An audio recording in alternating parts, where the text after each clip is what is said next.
X-Men 97 has changed the fate of the MCU forever. There is no going back, familia, and in this video we're covering the 5 main reasons why. In my humble opinion, this is the best project that Marvel has dropped since Endgame, by a mile. Actually, that might be a lie. I'm so sorry, Spider-Man. Like, you're gonna thank me in the future, but this has competition. But if we're talking strictly about the TV shows and the animation, this is up there by a long shot. So let's get started, and little spoiler, reason number 5 might not be the one that you're thinking.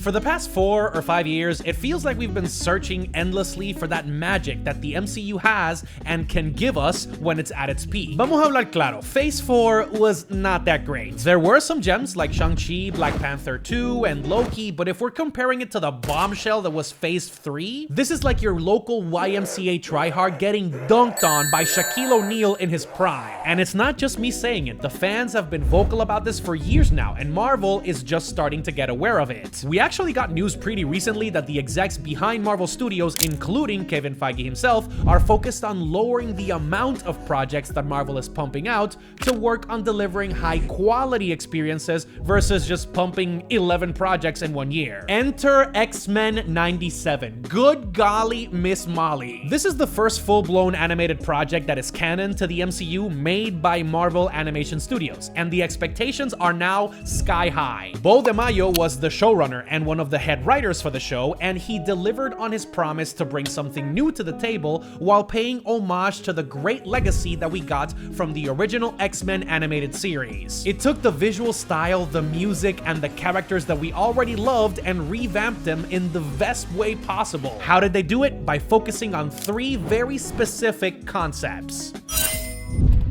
The best part about this series is the character development, as it should be. We get to explore Wolverine's ongoing struggle with his past and his search for his identity, and now that he knows that Jean is forever linked to Scott after the Dark Phoenix storyline, and of course Cable coming back from the future, this is raw and super relatable. Storm is embracing her leadership role and then goes on a full journey of self-reflection, acceptance, and finding her inner strength by losing her powers. Jean Grey and Cyclops could have a separate video altogether, dealing with their relationship on the brink of collapse, a son coming back from the future to save them, and still needing to keep it all cool to lead the X-Men. Wild things to do in just 10 episodes. But this is exactly what the MCU is meant to do. Show us the heroes and villains that we love and layer their paths together with emotional depth, showcasing their growth and their vulnerabilities as well. No banking on nostalgia bait, they simply took the storylines that comic readers love and slightly tweak them in a way that they can be covered in a shorter time span at a faster pace, while also keeping the main characters' shining moments at the center of the stage. They hit just as hard, and it's carved new ground based on the legacy of the past. When it comes to the visuals and the cinematography, this was a masterclass in experimentation. They took the visual style that we love from the retro X-Men series and incorporated it with modern animation techniques to give us something that we've rarely seen from a Marvel project. A perfect mix of nostalgia and innovation. There was not a single action set piece that looked out of place, homie. Hands were rated E for everyone at every corner, and it was glorious. Combat was fluid and well choreographed. The fights made sure that every battle felt important, but then again, it hit so well because they kept the characters' designs as faithful as possible. Every single member of the team got upgraded models when it comes to the shading of their hair and their look of their face, but they still kept that classic look even with the more detailed expressions and their movements. Bro, they gave us the original costumes in a way that made sense and that wasn't cliche. We love that shit. Ay Dios mío, brother. Hearing that original intro was nothing short of sublime. And then you realize that over the course of the show, they were blending the iconic themes that we love from the original series and matching it to the tonal shifts that story takes.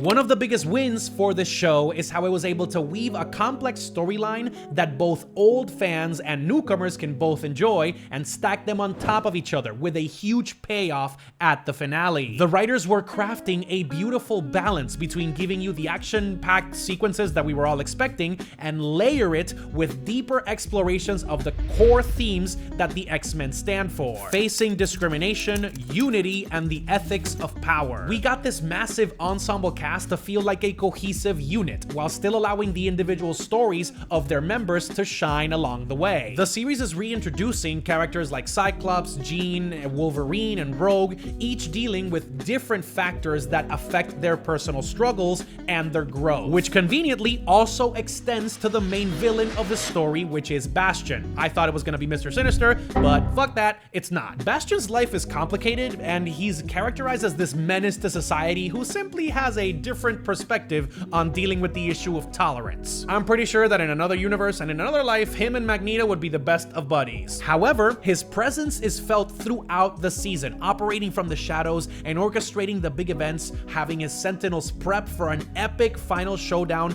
that felt inevitable. All of the journeys, from the biggest hero to the smallest villain, was connected to the main storyline, and the finale gave us a glorious ending. The fights against the Prime Sentinels were one thing, but we also got a fitting adversary for the heroes to combat in different stages while figuring out how to unite together and lead a full-on assault against Bastion. Which reminds me, he got super freaking overpowered by taking Cable's arm, and I was not expecting it. He basically got a full Ultron level upgrade just by taking my bro's technology. That's not fair. Everyone, and I mean everyone, I'm talking about you, Magneto, had to put aside their differences and search in and deep to work as a unit in order to stop Asteroid M from taking Earth back to the Ice Age. Where the fuck I am? Seeing Magneto and Charles's exchange in the little box and helping Eric realize the error of his ways, while also sharing how much affection they have to each other as broskies, was perfect. In the end, yeah, the heroes win, but it comes at a cost. And that's where we get to the final reason of why this show was so damn good and it saved the future of the MCU. They used all of the cameos and the setup for the sake of the story and not clickbait. By the end of the final episode, we see how the X-Men have been split around different time streams and everybody's fate remains uncertain. Some landed in Egypt around 3000 BC and the others had to pull a full-on anime time skip to go up to the future. And that's where we get the final piece of the puzzle. In typical fashion, we do get some major cameos, but the cameos in this show were only used to better tell the story of the X-Men, not to tease some connection with other characters that we might see in other instances of the Marvel Cinematic Universe. It felt like every single episode we got a tease into what the other heroes in this universe were doing. We got to see Spider-Man, Iron Man, Doctor Strange, Captain America, even Morph himself was able to transform into Mr. Fantastic and the Hulk, and in the final episode we also get to see Daredevil joining in the fight too. X-Men 97 makes it truthfully feel like a comic book where all the characters are existing in tandem with each other, and it's not just a novel, haha, gotcha bitch, like you remember this character? He's back. We see them interacting with each other in a way that feels natural, and I love that. Which leads to the end of the show and the end credits scene. That post-credit scene teases the future of the show by getting us an inside look at Apocalypse picking up a playing card in the future, teasing the return of Gambit as one of the Horsemen of Death, which is very cool because in the comics I think he volunteers, but in this case he's already kicked the can, so he's going to be reincarnated as a literal Horseman of Death. On top of that, this is very interesting because right before the credits rolled, we saw that one of the X-Men groups that landed in Egypt like 5,000 years ago got to meet a younger version of Apocalypse near his inception, called Insabanur. So the question then comes up, will we have an evil Apocalypse fighting a good version of Apocalypse to help decide the future of the X-Men and the MCU as a whole? We don't know, and that is the beauty of it. It tells you exactly what we could see in the future while also keeping that excitement of how are they going to change this narrative from the comics